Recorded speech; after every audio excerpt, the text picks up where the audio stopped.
अगर कभी मकसद में नाकाम हो जाओ तो मायूस ना होना, अल्लाह पाक पर भरोसा रखना, क्योंकि किसी किताब में नहीं लिखा कि पाँव में जूते ना हों तो चलना छोड़।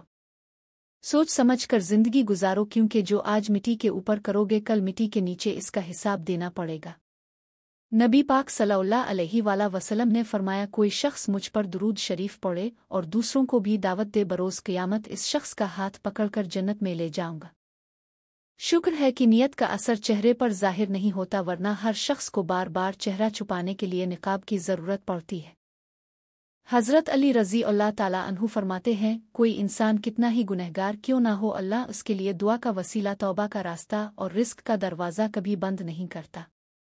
शुक्र है कि नियत का असर चेहरे पर जाहिर नहीं होता, वरना हर शख्स को बार बार चेहरा छुपाने के लिए निकाब की ज़रूरत पड़ती है।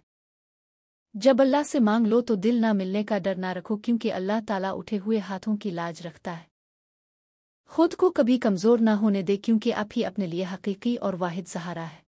किसी की जेब से जितना मर्जी महंगा और शानदार डिनर कर लें, सुबह दोबारा भूख ही लगती है। बात कहने के लिए है कि पेट की खातिर कभी भी अपनी इज्जत, नफस और ईमान का सौदा ना करे।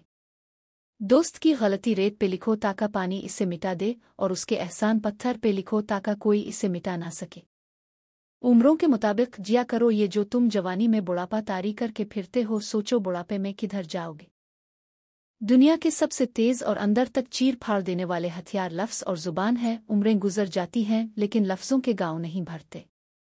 अकेले रह जाते हैं वो लोग जो खुद से ज्यादा दूसरों की फिक्र करते हैं। सारी उम्र बर्म रखा उन बेफैज रिश्तों का, सच पूछो तो कोई अपने सवा अपना नहीं होता।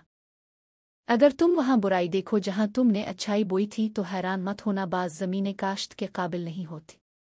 जब इंसान की आंखों से आंसू बहते हैं तो इस पर रब की रहमत बरसती है।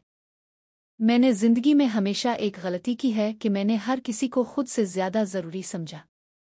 जिंदगी इतनी सस्ती ना बनाओ कि 2 टके के लोग खेल कर चले जाएं। ए मेरे रब, मैं तो बहुत गुनहगार हूँ, लेकिन तुझसे जुल्हज के मुबारक दिनों में खुसूसी दुआ मांगता हूँ अपनी औलाद के लिए, जैसा कि हज़रत इब्राहीम ने अपनी औलाद के लिए मांगी। तो मेरी औलाद को सेहत और तंदुरुस्ती वाली लंबी ज़िंदगी अता फरमा, उनकी जान और माल में बरकत अता फरमाना और उनको राह इस्लाम में आगे बढ़ने की तौफीक अता फरमाना। बेशक तो हर चीज़ पर कादिर है। जिन्हें अल्लाह ने ही आपके काबिल नहीं समझा, वो फिर कैसे आपके लिए बेहतर हो सकते थे। एक नज़र माजी की तरफ दोहराएं और सोचें कितनी ऐसी चीज़ें हैं जिन्हें आप अच्छा समझते थे मगर उनसे आपको सिवाय दुख के और कुछ भी नहीं मिला। सोचें आपके ऐसे कितने गलत इंतखाबात थे जिनकी सच्चाई अगर अल्लाह आप पर ना खोलता तो आपकी ज़िंदगी क्या होती। औरत की ज़िंदगी। खूबसूरत जवान लड़की की शादी होती है, माँ बुनती है, माँ बनने की थकन, नींद खराब, बाल खराब, दांत खराब, कभी थकन में नींद, पागल सी हालत, संग मरमर जैसा जिस्म बदला, सोच बदली और बदले में बच्चे जब बड़े होते हैं तो सच में माँ को पागल समझते हैं। इतनी कुर्बानियों के बाद तो अल्लाह ने औरत के कदमों तले जन्नत रख दी और औलाद माँ को पागल समझे। शर्म आनी चाहिए।